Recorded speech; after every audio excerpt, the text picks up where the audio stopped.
So The Boys Season 2 comes out September 4th, so I figured why not watch the first season this weekend and share what I thought on here.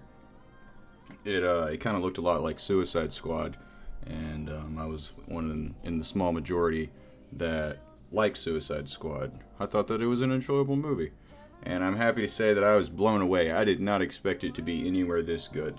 I figured it was going to be enjoyable because usually superhero miniseries on big streaming services like this are pretty good. I've been needing to watch a really good, dark superhero show ever since Disney basically just ruined the entire Netflix deal way back in the day. And this not only fills that gap, but surpasses it. It's uncomfortable to watch on multiple occasions. And what I mean by this is the first thing I want to talk about, actually, when entering what I like about this show, which is the acting.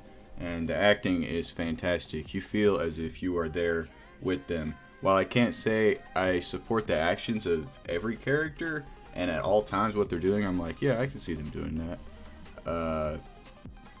Because the reason I say that is because there are a lot of times I was like, well, that's stupid. Why would you do that? And the acting almost makes it justifiable. The story is also very unique in this, where it almost borrows from Game of Thrones with multiple stories going on. I won't ruin what they're about and who they're about, just because I went into this show blind and I thought it was the best way to go into it, just not knowing anything about it. But every character and their background story was really fascinating. My personal favorite was either I don't know her name, but it's that one girl who played Invisible Woman in Fantastic Four, or Homelander's story. He's like on the trailer. It's not really that big of a spoiler, but he's a Superman looking dude. And the overarching plot is basically just a question on morality. It's almost a deep story, but it's not. It's asking is meeting your heroes really a good thing to do? Is your heroes really better than the people that you see every day? And that the people you look up to are probably a douche nozzle, just like everyone else that you run into. But the good thing about it, though, is that it doesn't really go in like an edgy way where it's like, oh, we live in a society, the superheroes are the bad guys, and it's like, there's nothing cheesy in there. Is cheesy in it.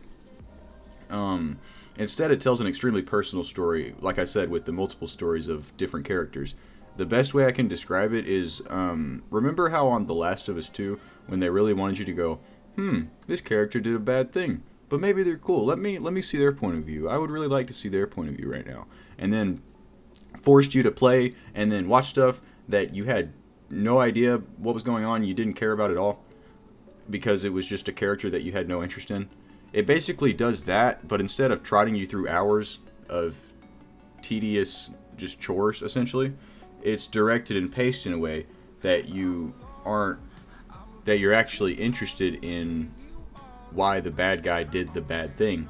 And then so much that I was glued to the end of the series, and I cannot wait for season 2, and hopefully they keep this up.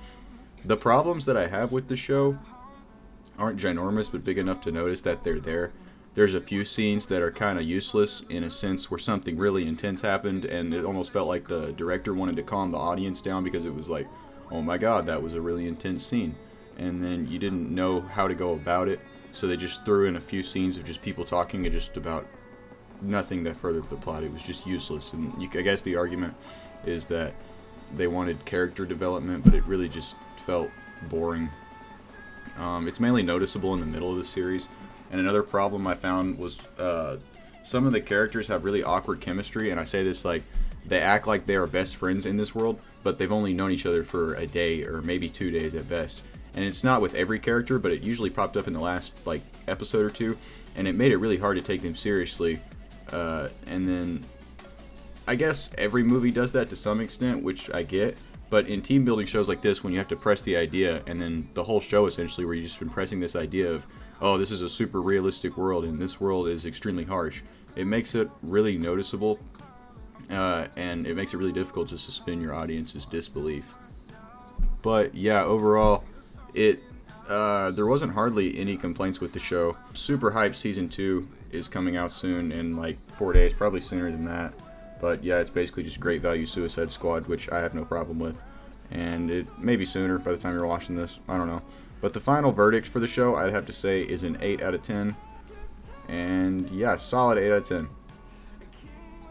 Thank you a lot for watching, though. And if you want to follow my Twitch, where I play games and review them kind of like this on here, check that out in the description. And if you want to see my review of The Boys Season 2 whenever I get that going, be sure to subscribe so you know when I upload that. And yeah, that's pretty much it. Later.